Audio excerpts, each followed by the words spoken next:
এই প্ৰাতকালে জীৱাজনে কৰে মদ পান, তাহাৰ সমান পুণ্যবান নাহি আন। শাস্ত্ৰই কৈছি যে কোনোবাই পুৱাই উঠিয়ে যদি first time yearly in the morning যদি অলপ মদ খাব পাৰে, তেওঁই হ'ল পৃথিৱীত চবতকৈ বেছি পুণ্যবান। মদ নাপাই জীৱাজনে ভাং খাই, সপ্ত পুৰুষ তাৰ স্বৰ্গ যায়। আৰু কৈছি শাস্ত্ৰই যে তুমি ধৰা পইচাত ধৰি বা কিবা অসুবিধাত মদ খাব নিৰ্বা পাৰ, কিন্তু একদম বা এক চিলিম ভাং খালিও তোমাৰ হাত পিৰি স্বৰ্গত বাস কৰিব।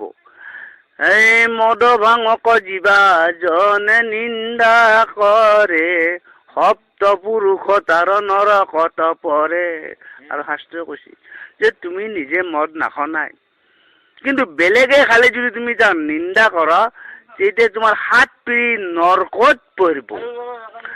হেন জানি গুণী গণে এৰা নকামা, দিনে ৰাত্ৰি কৰা মাত্ৰ মদ ভাং পান। শাস্ত্ৰই কৈছে যিবিলাক গুণী জ্ঞানী সৎ মানুহ আছে, তেওঁলোকে কিন্তু মদ বা ভাং খাবা দিছি, তেহে তেওঁ স্বৰ্গত বাস কৰিব। জয়াই অসম। আৰু গংনা এই বলিবীৰ বলিবীৰ বীৰ হনুমান, পৃথিৱীত বীৰ নাই বীৰ কৰ্ণৰ সমান। যে শাস্ত্ৰৰ ভিতৰত ডাঙৰ বীৰৰ কৰ্ণও, বালিও আছিল বীৰ, বলিও আছিল, কিন্তু বাদ দিয়া বালি হুকৰি পেলাই দিয়া, কিন্তু কৰ্ণ আছিল চবচে ডাঙৰ বীৰ। হে ৰাম ৰাজা হৰিচন্দ্ৰ ৰাজা ৰাজা দুৰ্যোধন, পৃথিৱীত ৰাজা নাই ৰাজা ৰাৱণৰ সমান। কৈছি শাস্ত্ৰই যে ৰামো আছিল ৰাজা, যুধিষ্ঠিৰো আছিল ৰাজা,